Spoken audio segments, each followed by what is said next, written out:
Shoferët që drejtojnë autobus në Kosovë e Shqipëri janë të rralla. Një ndër ta është Syzana Geri, të cilën e takojmë në ndalesën e kontrollit në pikën kufitare të Morinit. 20 vite voziti autobusin me gjithë shef, prej vëzhlimit e kam pasur që dëshirë. Po si t'lindi kjo dëshirë për t'i marrë?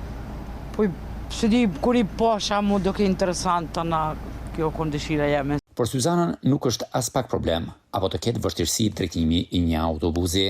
Duhet edhe na femrat mi iksoj punës me tregu veten se jemi edhe për që t'ka rikë qëto. Thot se femrat në përgjithësi janë më të sigurta e me reflekse kontrolli në rrugë si shofere. Po femra vozit me kujdes. Syzana nuk i ka shpëtuar mentalitetit në këtë profesion.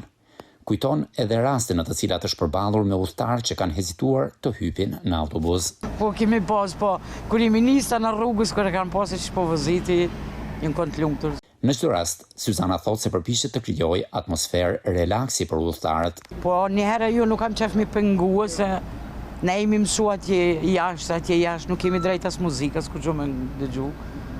Po e kam këtë kolegën këtu, këna bën muzikë dhe me gjithë qef, nisëm rrugën.